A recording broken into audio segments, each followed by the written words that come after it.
What's going on, YouTube? It's your girl, Quincy. Oh, gosh. I usually am on during the day, but I've been so freaking tired.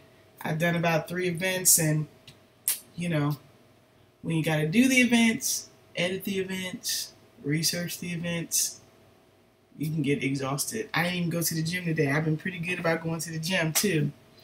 If you're just joining me, my name is Quencie Thomas. I am the host and founder of Studio Q. I interview the stars you love. And if you've never seen an interview of mine, please subscribe below. I also have a playlist that's live stream content, so everything that I talk about here and interview, because that's what these live streams are about. It's for me to get to know you, you to get to know me, and for me to talk about the interviews that I do, because most of them, you really can't see me, just see my hand. And so I wanted to use this platform to get to know you guys, come from behind the microphone, so to speak. So yeah, you can subscribe, watch the playlist, and see all the things that I talk about here. And today, it's going to be a short live stream because, I mean, I probably could just go to sleep right now. I'm just kind of exhausted. But after this live stream, I got to edit some more interviews that I just did yesterday. And that's what I want to talk about. What did I do yesterday? I covered the, it was a gala put on by the Grammy Museum honoring David Foster, 16 Grammy, 16 times. See, I'm tired. I'm tired. What's up, Brian? Forgive me in advance if I skip over any words or trip up. I'm kind of tired. So, you know, when you're tired and you end up, I don't know, skipping words, missing words, dyslexia come in. So just a little exhausted from the event that we did yesterday. Which was at the Grammy Museum. I mean, it was actually at a Novu. Let me see. There's a place downtown where Staples and everything is, and that's where they actually held the event. But the Grammy Museum was putting it on. It was a gala honoring 16-time Grammy winner. Finally got it out. 16-time Grammy winner David Foster.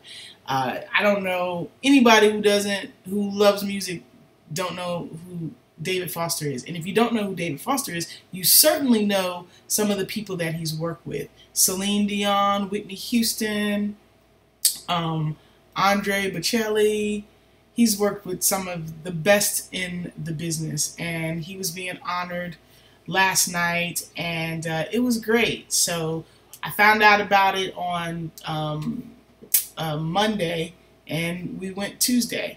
And what was great about it, I don't know if you can see in the back of me, those legs, that's my godson. He went too, and I was so proud of him because, you know, I had him watching his iPad, and he was quiet, and, you know, I bought him a toy to reward him afterwards.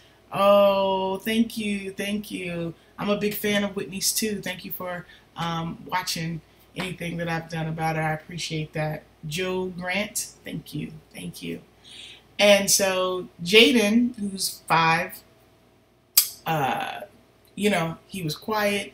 And if you know Jaden, he's all over the place. He's got energy and bouncing off. So for him to sit there, be quiet, sit down quietly, play with his iPad while we're 3 steps away interviewing celebrities was pretty awesome. I don't know too many 5-year-olds who could do that for the extended time that we were doing it, about an hour or so. So big props to Jaden. He's come on a few red carpets with us, and I've been so happy and surprised because it's not all the time that you can get a babysitter.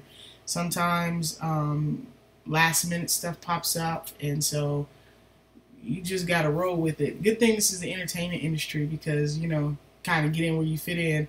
But I don't like putting him in that position. But if push comes to shove and we have no other choice, I'm glad that he knows how to conduct himself and just be quiet. I was so proud of him. Well, last night I interviewed David Foster. I never met David Foster before, never interviewed him before, so that was a great joy. He's a musical legend, and it was great to talk to him. I also got to interview Shalea. Shalea is a singer that I interviewed a long time ago. I went to a tribute. Well, it wasn't really a tribute. It was a book signing by Narda Michael Walden. If you're a Whitney Houston fan, you may know him. He's a producer. He produced some of Whitney Houston's biggest hits, and he wrote a book about his relationship with Whitney, you know, professionally, of course. And he had an event at the Grammy Museum, and Shalea actually did a whole Whitney Houston tribute.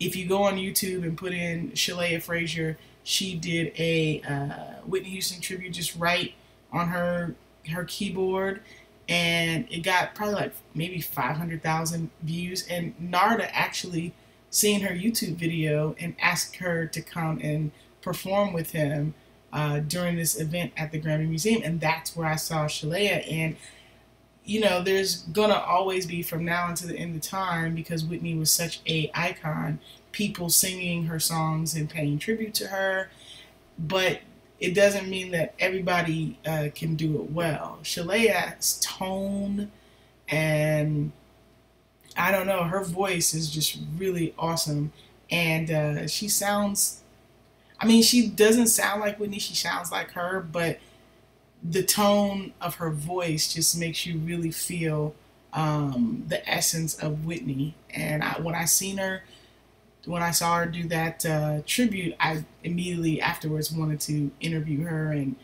talk to her about what moved her to even put the tribute on YouTube. So that was, I don't know, that's probably been like four years ago. And since then, Shalea has toured with Stevie Wonder all over the world. She's opened in a club in Dubai, Quincy Jones's club in Dubai.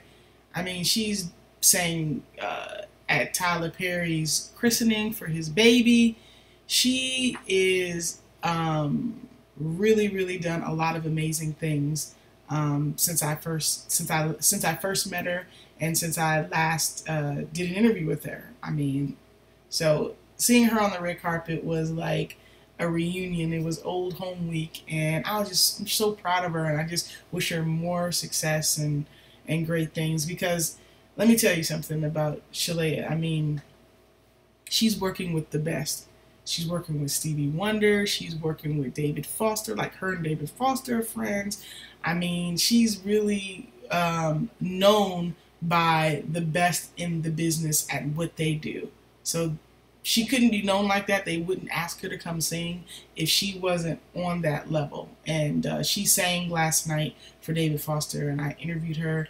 I'm still editing all of those, interviews. I mean, yeah. When you're I won't say I'm a one man or one woman band, because Tam, of course, the other half of Studio Q, my best friend and producer, she also helps me edit and do stuff. But like between the two of us, we've got like 50 million jobs.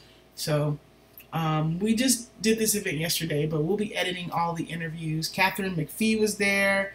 You remember her from American Idol.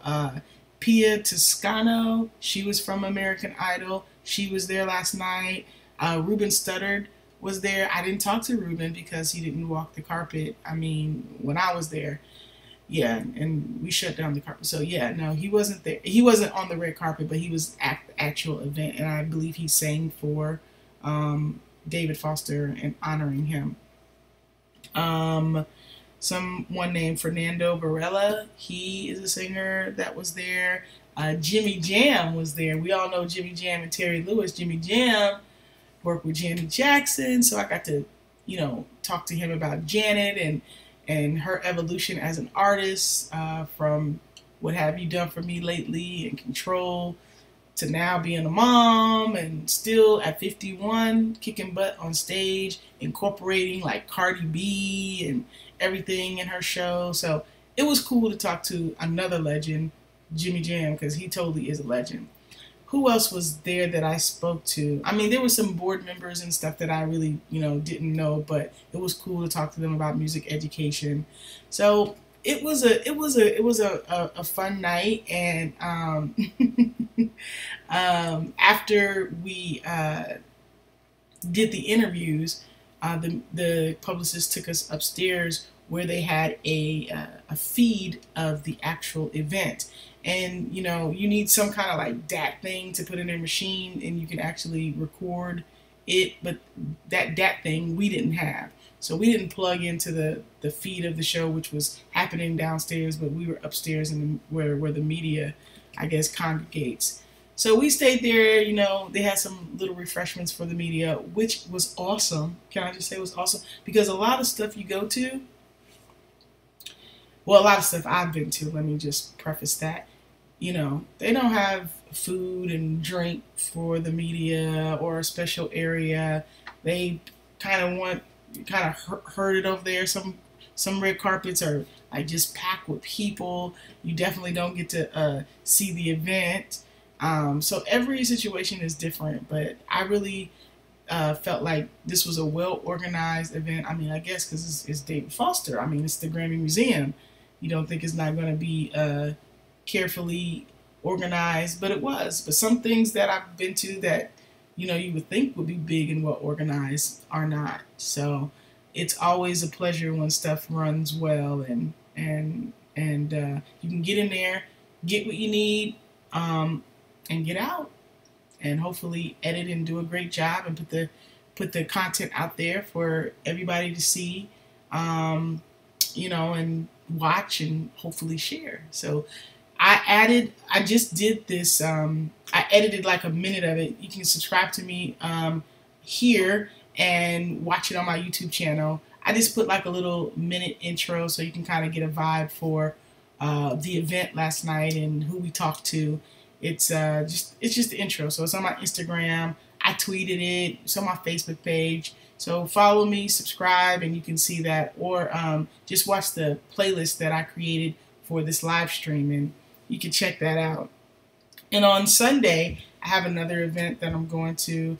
I don't have what it is. I can't remember. I don't want to get it wrong. So I'll probably talk about it tomorrow. I'm a little tired tonight, but I wanted to keep my commitment of being live every day. I haven't come up with a daily time, but Monday through Friday, I'm totally going live. And this is my second week, y'all. It's my second week live. So I'm really proud of myself. It's definitely longer than I did on Periscope, Ryan, if you're still watching. So just wanted to say what's up. Happy Wednesday. Go check out the footage that we did last night. Be on the lookout for those interviews with David Foster. I love talking to David Foster. I even asked him about Whitney, so that was cool too, because not many people on his level got to work with Whitney on her level. I mean, I think he worked with Whitney during the height of her career, which was The Bodyguard. He was in on all of that. So that was amazing to hear him talk about being in the room when she would be singing. So, but he's worked with a lot of great people in addition to Whitney. I mean, Celine Dion, I mean, you can't knock her greatness. And so, yeah. And, one thing that David Foster said that kind of shocked me, he's like, singers, they don't really know what kind of song to pick for themselves. They're good at delivering the song, but a lot of them aren't good. Otherwise, they wouldn't need him. And I thought that so interesting. So just because you're a singer doesn't mean you know how to pick the right song for you. And it's good because it allows everybody to have a piece of the puzzle. So yeah. So I guess just because you're a good singer, you could probably pick some B-sides that could never get you where you need to go. But if you have a producer with an ear and the talent to kind of pick the song that goes great with your voice and delivers that meaning, it all comes together. So that was something new that I had never heard before, but I could totally vibe with and agree with. I was like, yeah, that makes sense. That makes sense, David Foster. So yeah, it was a great night. I mean, last minute thing, but I'm totally glad that we went because David Foster is a world class musician, musical genius. He's on Asia's Got Talent, which is the exact thing as America's Got Talent in Asia. He's a judge. Talked to him about what kind of judge he was, like being compared to, are you Simon Cowell? And he was totally thrilled at the idea of being compared to a Simon Cowell because he's brilliant. So, you know, it was good. I like talking to legends. Quincy Jones was there. He presented to David Foster his award. However, he did not walk the carpet, which I kind of figured he wouldn't. I don't know why I knew inside that he wasn't going to walk, but I really wish he would have. Because, it is one of my dreams to get a picture with Quincy Jones. Just because my name is Quincy and because he's a freaking legend, icon. He's done some amazing work, done some amazing things. I mean, over decades, just genres. I mean, he's responsible for producing one of the best-selling albums of all time, Michael Jackson, Thriller. Like, you just don't get better than that. And he's done jazz and, big band. I mean, Quincy Jones is amazing. he's back there watching YouTube. I'm on YouTube Live. He's back there watching YouTube on his iPad. Let me see. Yeah, see? And that's the way he was last night, just watching his iPad and just being very, very good and quiet while we did our thing. So I totally had to stop by the 99-cent store and get him some little toy that he thought was fantastic for the moment because he's got like a million toys. Okay. So yeah, you guys, just wanted to come on and say what's up and talk about the event that I covered last night and keep my commitment of being live. Yes, yes, yes, yes. So yeah, if you don't know, my name is Quincy. I'm the host and founder of Studio Q, where I interview the stars you love. You can check me out on Quencie.com. That's QUENCIE.com. And watch some of my interviews. Subscribe to me on YouTube. Follow me on Instagram and Twitter and Facebook at Quincy or at Studio QTV. I'm the same all over the platforms. And say hi, and I'll say hi back, maybe follow you back, All right, you guys. Talk to you tomorrow. Thank you, all three of you, for joining me. Ryan, Joe Grant, and whoever else who didn't say anything. Thanks for joining. Appreciate you.